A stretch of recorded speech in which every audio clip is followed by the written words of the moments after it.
तो दोस्तों आज जिस मूवी को हम एक्सप्लेन करने जा रहे हैं उसका नाम है ऑब्सेशन और ये रिलीज हुई थी ईयर 2019 में। तो मूवी की स्टार्टिंग में हम झुंगुर को देखते हैं जो अभी अभी ही अपने गांव से शहर पर आया है और यहाँ पर उसे एक जॉब की तलाश है जिसके इंटरव्यू में वो जाता भी है, परंतु उसके लेट आने की वजह से वो जॉब उसे नहीं दी जाती और यहाँ पर बेचारा झुंगुर बहुत ज्यादा परेशान हो जाता है क्योंकि उसके पास जितनी भी सेविंग्स थी वो उसने गाँव से शहर आने में लगा दी थी। अब इनका हाल तो कुछ ऐसा है कि इनके पास अपने पिछवाड़ा छुपाने तक की जगह नहीं है और जब रात हो जाती है तो इनके पास स्टे करने के लिए कोई जगह नहीं मिलती, तो ये रोड के किनारे ही एक बेंच पर सोने का डिसाइड करते हैं। परंतु जब ये सोने जा रहे थे तभी झुंगुर ने देखा कि सामने किसी ओल्ड पर्सन के साथ एक चोर चाकू दिखा करके उन्हें मारने की कोशिश कर रहा है। तो झुंगुर जल्दी से उसके पास जाते हैं और उस चोर की अच्छे से धुलाई करके ओल्ड पर्सन को बचा लेते हैं, जिसके बाद पुलिस वगैरह आती है, अपना इन्वेस्टिगेशन करती है और यहाँ पर हमें पता चलता है कि उस ओल्ड पर्सन का नाम पंकज उदास है। दोस्तों पंकज उदास इसलिए क्योंकि जो इनका पंकज है वो उदास हो चुका है। खैर ये लोग कुछ बातें कर रहे थे कि इतने में ही पंकज उदास की पत्नी आ जाती है।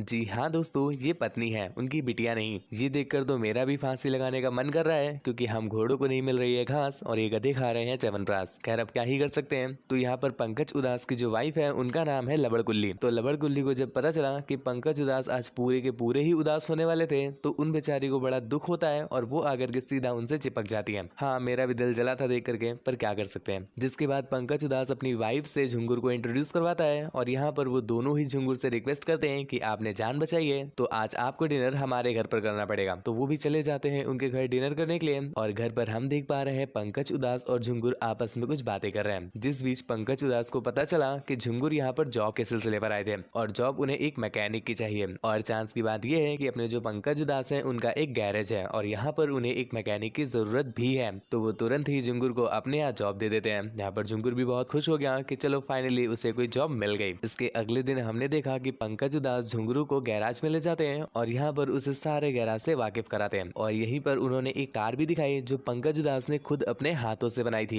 एक्चुअली ये कार उन्होंने अपनी वाइफ अर्थात लबड़कुल्ली के लिए बनाई थी, परंतु एक छोटी सी प्रॉब्लम ये हो गई है कि इस कार का कार्बोरेटर मिल नहीं रहा, जिस वजह से ये प्रोजेक्ट अभी तक पड़ा हुआ है। जैसे ही कार्बोरेटर मिलेगा वो अपनी वाइफ लबड़कुल्ली को इसका सरप्राइज देंगे। खैर ये सब कुछ दिखाने के बाद हम देखते हैं कि झुंगुर ने उसी दिन से अपना काम स्टार्ट कर दिया और ऐसे करते करते कुछ दिन बीत जाते हैं। इस बीच झुंगुर नोटिस करता है कि जो उसकी मालकिन है अर्थात लबड़कुल्ली वो उसे बड़ी हवस भरी निगाहों से देखा करती है। यहाँ पर वो एक दो बार तो इग्नोर कर देता है, परंतु बार बार नोटिस करने पर उसे क्लियर हो गया कि मालकिन प्यासी है, पानी की नहीं नल की। तो इसके बाद से वो भी मालकिन को लाइन देना स्टार्ट कर देता है। परंतु एक दिन मालकिन उसके पास आती है और उससे कहती है, क्यों आगे पीछे डोलते हो लड़भड़वों की तरह, क्यों ऐसे घूरते हो लगड़बग्गों की तरह। अर्थात वो उसे समझाती है कि तुम मुझे घूरते क्यों रहते हो। जिस पर झुंगुर मन ही मन सोचता है कि मालकिन तूतिया है क्या, पहले तो खुद ही घूर रही थी और जब मैंने उन्हें लाइन पास की तो मालकिन हमें कह रही है कि तुम मुझे क्यों घूरते रहते हो। खैर वो कुछ कहता तो नहीं है और इसके बाद लबड़कुल्ली वहां से चली भी जाती है। पर तभी झुंगुर को ऐसा लगा कि शायद मालकिन उसे अपने पास आने का इन्विटेशन दे रही है। जिसके बाद हम देखते हैं कि जब वो रात में डिनर कर रहा था तो अपने पंकज उदास को तो तुम जानते ही हो, वो एक नंबर के तूतिया पुरुष, तो वो वहीं पर बैठे रहते हैं और यहाँ पर अपना झुंगुर उसके किचन में पहुंच जाता है। यहाँ पर लबड़कुल्ली अपना कुछ काम कर रही थी तो वो उसके पीछे जाकर के चाटा पोछी और उंगल प्रक्रिया करना स्टार्ट कर देता है। और यहाँ पर हम एक बात नोटिस भी कर पा रहे हैं कि लबड़कुल्ली जो है वो उसे मना भी नहीं करती, मतलब झुंगुर का अनुमान सही था। खैर इसके बाद हम अगले दिन देखते हैं कि झुंगुर ने उस कार का कार्बोरेटर ढूंढ निकाला है। जिसके बाद वो पंकज उदास से कहता है कि आप उस शॉप से जाकर के कार्बोरेटर ले आइए। तो पंकज उदास गैरेज से चले जाते हैं और उनके जाने के बाद ही वहाँ पर लबड़कुल्ली चली आई। पंकज उदास की अनुपस्थिति में ये लोग उंगल प्रक्रिया, चाटा पोछी, घुसड़न कार्यक्रम और धुआंधार पेलम पाली को संपन्न करते हैं। खैर कुछ देर के बाद पंकज उदास भी वहाँ पर आ जाता है और इस बार उसकी कार बिल्कुल ठीक हो गई है। तो वो लबड़कुल्ली को अपनी कार में बैठा करके एक लॉन्ग ड्राइव पर निकल जाते हैं। उसी रात पंकज उदास और झुंगुर एक साथ बैठ करके डिनर करने के बाद ड्रिंक कर रहे थे। तो ओवर ड्रिंक करने की वजह से पंकज उदास वहीं पर टैं हो जाते हैं, जिस बात का फायदा उठा करके झुंगुर पहुंच जाते हैं सीधा लबड़कुल्ली के कमरे में। तो बाहर नशे में आए दादू और ये दोनों अंदर हो गए बेकाबू। जिसके बाद घंटों चलती है पेलम पाली और 10 सेकंड की होती है बूंदाबांदी और मैच खत्म करने के बाद ये दोनों साथ में बैठ करके कुछ बातें कर रहे थे। यहाँ पर झुंगुर अपनी लाइफ के बारे में कुछ बताता है जिसमें मोटा मोटा आप ये जान लो कि वो एक अनाथ आश्रम में बड़ा हुआ है और इसके अलावा उसके पेरेंट्स नहीं है। और इसके बाद वो लबड़कुल्ली से भी कुछ क्वेश्चन पूछता है जिसमें मोटा मोटा आप ये जान लो कि उसने लबड़कुल्ली से पूछा कि तुमने इतने बूढ़े इंसान के साथ शादी क्यों कर ली। जिस पर लबड़कुल्ली बताती है कि वो एक बार में डांसर हुआ करती थी और यहीं पर पंकज उदास ने उसे देखा था और उसका दिल इन पर आ गया था। तो पंकज उदास ने इन्हें प्रपोज कर दिया और इन्होंने भी उन्हें हाँ कर दी, क्योंकि बार डांसर बन करके वो इतनी अमीर कभी नहीं बन सकती थी जितना उन्हें बस बस जितना वो पंकज उदास को हाँ बोलने पर बन जाती।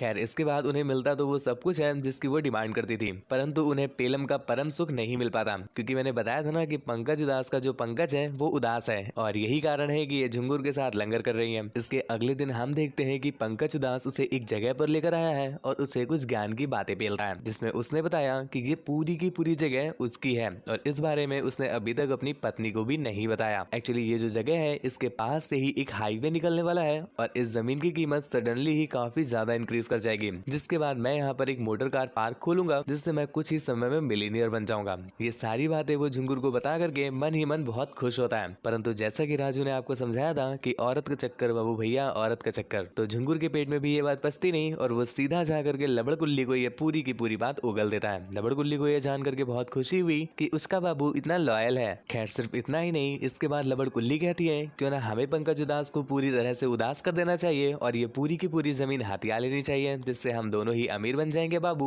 और यहीं पर तो मुझे दौड़ा दौड़ा करके पेला करना। ये बात झुंगुर को भी बहुत पसंद आती है और वो दोनों डिसाइड करते हैं कि वो पंकज उदास का दिया बुझा देंगे। परंतु अगले दिन हम क्या देखते हैं कि पंकज उदास तो अपने बाबू के लिए भी बड़े लॉयल निकले। अगले ही दिन वो लबड़कुल्ली को भी उस जमीन के बारे में बता देते हैं। खैर लबड़कुल्ली ऐसा ही प्रिटेंड करती है कि जैसे उसने पहली बार सुना हो, जिसके बाद वो उसे खुशी से हक कर लेती है। बाहर खड़ा अपना झुंगुर जब ये देखता है तो भैया उसके बाल जल जाते हैं। अब तुम सर के बाल समझे हो तो इसका मतलब तुम बच्चे हो। खैर इस बात से गुस्सा होकर के वो रात को लबड़कुल्ली को पकड़ता है और उसे सुबह के लिए काफी डांटता है, जिसके बाद वो अपनी बात को समझाने के लिए एक समझावन विधि का प्रयोग करता है, जिसे आप लोग पेलन कार्यक्रम के नाम से जानते हो। जिसके बाद अगले दिन हम देखते हैं कि पंकज उदास ने अपनी जमीन में उस मोटर कार पार्क का काम स्टार्ट कर दिया है और यहाँ पर दूसरी तरफ ये लोग उसकी मौत का कार्यक्रम स्टार्ट कर रहे हैं, जिसमें ये लोग प्लानिंग करते हैं कि वो लोग उसकी डेथ को इस तरह से प्रेजेंट करेंगे जैसे वो एक सुसाइड लगे, जिसके लिए उन्होंने एक प्रॉपर प्लानिंग भी की है और इस चीज को वो अंजाम देते हैं इसके ठीक अगले दिन, जब पंकज उदास और झुंगुर एक साथ बैठ करके अपने गैराज में काम कर रहे थे। यहाँ पर पंकज उदास जब ट्रैक्टर के नीचे जाकर के उसे ठीक करता है तो पीछे से लबड़कुल्ली आकर के लीवर खींच देती है, जिस वजह से वो भारी का भारी ट्रैक्टर उसके सर पर गिर जाता है और उसके सर की चटनी बन जाती है। हालांकि यहाँ पर सिर्फ उसके सर की ही चटनी नहीं बनती, इसके साथ साथ झुंगुर के हाथ की भी चटनी बन जाती है और इस वजह से थोड़ी सी चटनी लबड़कुल्ली के पैरों पर अर्थात उसकी सैंडल पर भी गिर जाती है, जिस वजह से उसकी सैंडल काफी गंदी हो गई। तो झुंगुर उसे सजेस्ट करता है कि तुम जल्दी से जल्दी यहाँ से 9 to 11 हो जाओ और शहर की तरफ चले जाओ, जिससे पुलिस अगर पूछताछ करे तो मैं ये कह सकूं कि तुम यहाँ पर थी ही नहीं और ये बस एक एक्सीडेंट था, और जाते जाते अपनी सैंडल को ठिकाने लगा देना वरना इस वजह से हम लोग फंस सकते हैं। जिसके बाद लबड़कुल्ली जल्दी से वो कार लेकर के वहां से जाती है शहर की तरफ और रास्ते में ही अपनी सैंडल को हड़बड़ी में रोड के साइड पर फेंक देती है। इसके बाद जब लबड़कुल्ली वहां से चली जाती है तो झुंगुर पुलिस को कॉल करता है और सारी घटना उसे सुनाता है, जिसके कुछ देर के बाद पुलिस भी वहां पर पहुंच गई और दूसरी तरफ जहां पर लबड़कुल्ली शॉपिंग कर रही है उसे पुलिस कॉल करके घर पर बुलाती है। लबड़कुल्ली जब घर पर आई तो भैया जी वो क्या ही एक्टिंग करती है, इसके लिए तो ऑस्कर बनना चाहिए, जिसे देख करके लग ही नहीं रहा है कि दीदी बिल्कुल प्लान में शामिल भी थी। खैर ऑस्कर तो नहीं मिलता, परंतु यहाँ पर जो अपना सस्ता विमेकेश बख्शी है उसे उस पर शक जरूर हो जाता है। खैर इस बारे में लबड़कुल्ली और झुंगुर ने पहले से ही गैस कर लिया था, तो वो लोग उसी रात जाकर के सैंडल को ढूंढते हैं और वहीं पर उसे भस्म कर देते हैं। इसके बाद अगले दिन सस्ता वो मुकेश बख्शी पहुंचता भी है वहां पर, परंतु उसे सैंडल कहीं पर नहीं मिलती, जिसके बाद वो सीधा पहुंचता है झुंगुर के पास और उससे पूछताछ करने की कोशिश करता है। परंतु झुंगुर को तो पहले से ही लाइनें रटी हुई थी, तो वो वही रटी हुई लाइनें उन्हें सुना देता है, जिसके बाद वो मुकेश बख्शी के पास कुछ बचा ही नहीं, तो वो वापस चले जाते हैं। यहाँ पर दूसरी तरफ हम देखते हैं कि अब उनके बीच पंकज उदास भी नहीं रहा है, तो ये लोग जब चाहे जहाँ चाहे जैसे चाहे उस तरह से पेलन कार्यक्रम करना स्टार्ट कर देते हैं। खैर ऐसे करते करते कुछ दिन बीत जाते हैं, परंतु एक दिन सस्ता वो मुकेश बख्शी झुंगुर को कॉल करके पुलिस स्टेशन बुलाता है। झुंगुर की फटके चार हो गई कि आखिर ऐसा क्या हो गया कि उसे पुलिस स्टेशन बुलाना पड़ रहा है, इसलिए वो जल्दी से पुलिस स्टेशन की तरफ भागता है और यहाँ पर हम देखते हैं कि वो मुकेश बख्शी उसके जाने के बाद उसके गैराज में आ गया और यहाँ पर वो कुछ चेकिंग वगैरह करता है, जिसके बाद वो भी पुलिस स्टेशन आ जाता है। यहाँ पर उसने झुंगुर से कहा कि मुझे एक बात समझ नहीं आ रही कि एक्सीडेंट तो बस एक ही बार होता है ना, परंतु जो फॉरेंसिक रिपोर्ट आई है उससे हमें पता चल रहा है कि पंकज उदास के सर पर 2 बार ट्रैक्टर गिरा था। अब उसका सर है या टोनी कक्कड़ का गाना जो एक ही चीज को बार बार रिपीट करेगा। ये सुनकर के हम देखते हैं कि झुंगुर की जो फटके 4 हुई थी वो फटके 64 हो जाती है, क्योंकि हुआ यूं था जो हमें फ्लैशबैक में दिखाया गया कि जब लबड़कुल्ली ने लीवर खींचा था तो ट्रैक्टर तो ठीक गिरा था पंकज उदास के पास ही, परंतु वो उसके सर पर नहीं बल्कि उसकी चेस्ट पर गिरा था, जिस वजह से भैया जी का जो दिया था वो बुझ नहीं पाया। तो यहाँ पर झुंगुर इस बार उसका सर पकड़ता है और एक बार फिर से ट्रैक्टर को उसके सर पर गिराता है और दोस्तों यही रीजन था कि उसके सर पकड़ने की वजह से ही ट्रैक्टर उसके हाथ पर गिर गया था और तभी झुंगुर को चोट भी लग गई थी। परंतु ये बात तो बस झुंगुर को पता है ना। यहाँ पर सस्ता वो मुकेश बख्शी इस बात की बस इमेजिनेशन कर सकता है क्योंकि उसके पास कोई प्रूफ इच नहीं है। खैर झुंगुर के खिलाफ कोई सबूत ना होने की वजह से उसे छोड़ दिया गया। परंतु उसी दिन लबड़ कुल्ली को कॉल किया जाता है कि आप पुलिस स्टेशन आ जाइए। पुलिस स्टेशन का नाम सुनकर के लबड़ कुल्ली की 4 नहीं होती, डायरेक्ट 64 के स्क्वायर 4096 होती है और वो झुंगुर से कहती है कि वो पुलिस के पास नहीं जाना चाहती। परंतु यहाँ पर झुंगुर उसे मोटिवेट करता है और उससे कहता है कि कुछ भी नहीं होगा। इस पर लबड़ कुल्ली ने उसे बताया कि बेटा उसका तो छोड़ो पर पहले इसका देखो कि मैं हो गई हूँ प्रेग्नेंट। क्यों दिन में इतनी बार पेलते हो जब संभाल नहीं पाते। ये सुनकर के झुंगुर की भी फटी की फटी रह जाती है, आंखें फटी की फटी रह जाती है और उसे विश्वास ही नहीं होता कि ये क्या हो गया। जिस पर वो एक बार फिर लबड़ कुल्ली से कहता है तो लबड़ कुल्ली ने उसे ये सुनाया, तुमने खाया था पता नहीं कौन सा धतूरा जिससे पागल हो गया तुम्हारा जमूरा, उसने उलट दिया मेरे अंदर पूरा का पूरा जिससे फूल गया है मेरा भटूरा। मैंने कहा था गुब्बारा पहन लो पर तुमने कहा बाबू सब ठीक हो जाएगा, अब मिलो इस भटूरे से ये पूरा बवाल मचाएगा। जूता नहीं तुम्हारी खोपड़िया पर चप्पल भी चलवाएगा और जो तुम छुपाए छुपाए फिरते हो ना वो ये सबको बताएगा। बची कुछ चीजें तुम्हारी है वो भी उतरवाएगा। अब ये सुनकर के उसे बड़ी टेंशन हो जाती है। जिसके बाद टेंशन दूर करने का एक ही इलाज, पेलन कार्यक्रम। जिसके बाद वो दोनों रात भर धुआंधार कबड्डी खेलते हैं। खैर कबड्डी खेलने के बाद हम देखते हैं कि लबड़ कुल्ली तो सो जाती है परंतु जो झुंगुर है वो उसे देख करके कुछ सोचने लगता है और अगले दिन हमने देखा कि झुंगुर पुलिस के पास जाकर के अपना जुर्म कबूल कर लेता है। पर फिलहाल वो लबड़ कुल्ली के बारे में कुछ भी नहीं कहता। मतलब उसने लबड़ कुल्ली को पूरी तरह से सेव करके खुद की ही लंका लगवा ली थी और इसके बाद उसे जेल हो जाती है। दूसरी तरफ हम देखते हैं कि जब लबड़ कुल्ली की आंख खुलती है तो उसके पास में अपना झुंगरू तो नहीं होता परंतु उसका ही लिखा हुआ एक लेटर मिलता है जिसे वो पढ़ना स्टार्ट करती है। जिसमें झुंगुर ने कहा कि लबड़ कुल्ली तुम प्रेग्नेंट हो, मैं इस बात से बहुत खुश हूँ, हमारा बच्चा आने वाला है, इस बात से मुझे बहुत ज्यादा खुशी है। परंतु जब ये बात पुलिस को पता चलेगी तो वो 100% हम पर शक करेंगे कि हम दोनों का कुछ न कुछ चल रहा था और इसी वजह से हम लोगों ने पंकज उदास का दिया बुझा दिया और मैं नहीं चाहता कि तुम्हें जेल हो। अगर तुम्हें जेल होगी तो हमारा जो होने वाला बच्चा है वो भी जेल में ही पैदा होगा और अगर वो जेल में पैदा हुआ तो उसे ऑर्फनेज में रखा जाएगा। और जैसे कि मैं तुम्हें बता चुका हूँ कि मेरा बचपन ऑर्फनेज में ही गुजरा है तो मैं जानता हूँ कि वहाँ की लाइफ बिल्कुल भी अच्छी नहीं होती।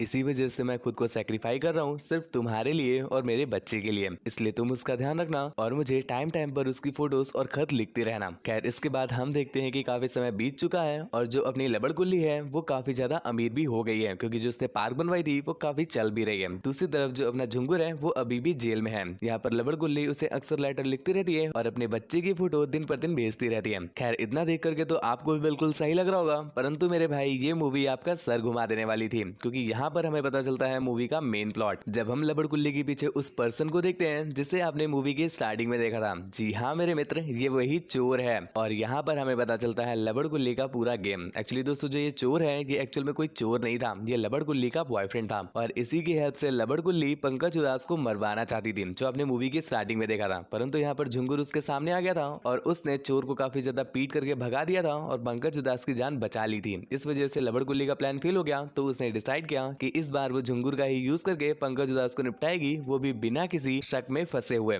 जिसके बाद ही वो पंकज उदास के साथ चुम्मा चाटी वाला कार्यक्रम स्टार्ट करती है और उससे अपने प्यार में फंसाती है। और हाँ दोस्तों ये भी जान लो कि जो लबड़ कुल्ली है वो कभी प्रेग्नेंट हुई ही नहीं थी बल्कि उसने तो बस ये झूठ बोला था ताकि पंकज उदास जेल में चला जाए क्योंकि उसे पता था कि अगर वो प्रेगनेंसी वाली बात बोलेगी तो पंकज उदास तुरंत ही गेस कर लेगा कि उन दोनों को जेल होने वाली है और उनका बच्चा जेल में पैदा होगा। और इस बात को लबड़ कुल्ली अच्छे से जानती थी क्योंकि उसने ऑलरेडी बता रखा था कि झुंगुर कभी नहीं चाहता कि कोई भी बच्चा जेल में पैदा हो क्योंकि झुंगुर को ऑर्फनेज की लाइफ बिल्कुल भी पसंद नहीं थी। तो इसी बात को उसने झुंगुर को फंसाने के लिए यूज किया था। खैर अब तक आपको मूवी का पूरा प्लॉट समझ में आ गया होगा तो अब ये भी समझ लो कि वो जो फोटो झुंगुर को भेजी जाती है वो लबड़ कुल्ली के बेटे की नहीं बल्कि उसके ही एम्प्लॉय की बेटे की है जिसे वो झुंगुर को टाइम टाइम पर भेजती रहती है। और दोस्तों वो ऐसा इसलिए कर रही है क्योंकि वो झुंगुर से अच्छे से वाकिफ है। अगर झुंगुर को पता चला कि लबड़ कुल्ली ने उसे चीट किया है तो वो जेल से निकल करके आके लबड़ कुल्ली की सारी नल्ली झाड़ देगा। इसीलिए वो उसे इस झांसे में रखती है कि उसका बेटा दिन पर दिन बढ़ रहा है और उसके साथ साथ लबड़ कुल्ली का जो प्यार है वो भी दिन पर दिन उसके लिए बढ़ रहा है। खैर मूवी की एंडिंग में हम झुंगुर के हाथ में वो फोटो देखते हैं जिससे वो समझता था कि उसके बेटे की फोटो है जिसके साथ ही वो फांसी के लिए चला जाता है और मूवी यहीं पर एंड हो जाती है। दोस्तों मूवी आपको कैसी लगी हमें नीचे कमेंट करके जरूर बताइएगा और अगर चैनल पर नए हो तो हमारे चैनल को सब्सक्राइब करना बिल्कुल भी मत भूलें। हमें प्यार या सपोर्ट करना चाहते हैं तो प्लीज लाइक बटन जरूर प्रेस कर दीजिएगा। मुझसे बात वगैरह करना चाहते हैं तो इंस्टाग्राम पर फॉलो करके मैसेज कर दीजिए। ऐसे ही और भी ज्यादा तगड़ी तगड़ी मूवीज को देखने के लिए सेकंड चैनल को सब्सक्राइब कर लीजिए। Thank you, bye bye, signing of.